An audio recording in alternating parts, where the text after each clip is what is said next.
Yo tropa, so update tropa, na-compute na yung points natin, na-send na sa akin kanina. So kalalabas ko lang galing trabaho at medyo hindi maganda tropa, kinapush yung points natin. Ang kailangan kasi natin tropa is at least maka 150 points tayo. Pero yung points natin is inabot lang ng 120 points tropa.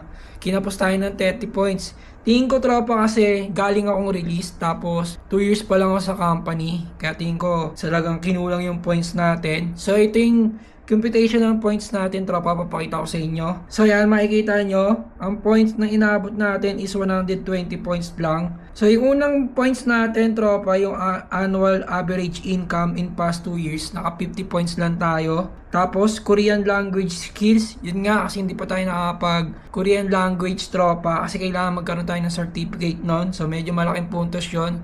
So dahil hindi pa tayo kukuha nun, kaya wala pa tayong points. Tapos sa age tropa, 10 points lang tayo sa age tropa kasi medyo old gods na tayo. So subtotal nun 60. Tapos tropa, recommendation of company, nakakuha tayo ng 50 points at 10 points uli sa driver's license kasi may lisensya tayo tropa.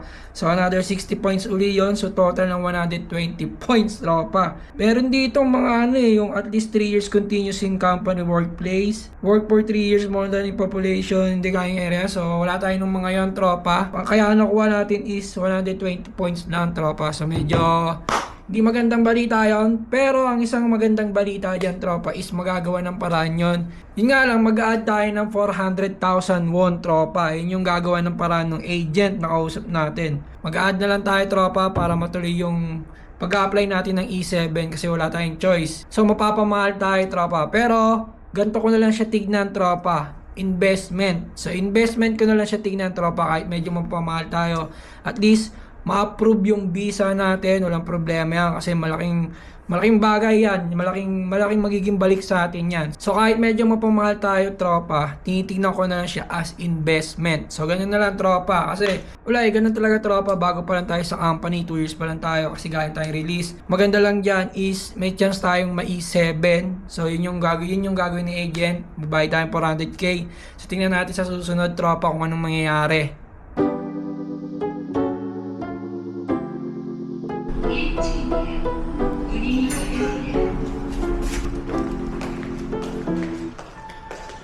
May mga employer kasi tropa na sila na mismo yung nag-o-offer dun sa employee nila na kung gusto mag E7. Sa kaso kasi tropa, ako yung nag-request sa amo ko na kung pwede mag E7 ako. Kapag yung mga ibang E9 na inopera ng amo nila na kung gusto nila mag E7, yun tropa, 100% wala silang gagastusin kasi mismong company na lahat yung magpa-process. Doon kasi sa company ko tropa, kauna-unahang EPS worker ako doon. So ako pa lang yung nag-iisang EPS na nakuha nila kasi naalala ko noon nung pagkakuha sa akin ng boss ko, nung pumunta kami ng labor, halos hindi niya pa alam yung gagawin. So panay din ang tanong niya. Kaya naisip ko rin na ako pa lang yung kauna-unahang EPS worker sa kanila.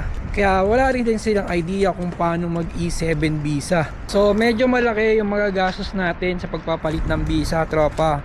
Pero para sa akin wala yon kasi tinitignan ko na lang siya as investment. So abutin ng halos 1.2 million won yung magagastos natin sa pagpapalit ng visa. Pero worth it lahat yan once na ma-approve na yung visa natin.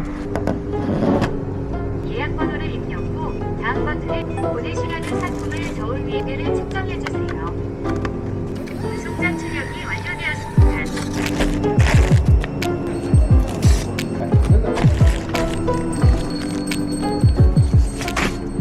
So yun muna yung update natin tropa. So tuloy-tuloy na to tropa, kahit magkano tayo dyan, tutuloy natin yung pag-apply natin ng visa kasi naniniwala ako na ma-approve yung pagpapalit natin ng visa. So konting tiis lang, konting tiyaga lang tropa. Kaya abangan nyo yung susunod na update natin tropa. Susunod, good news na yan. Let's go tropa.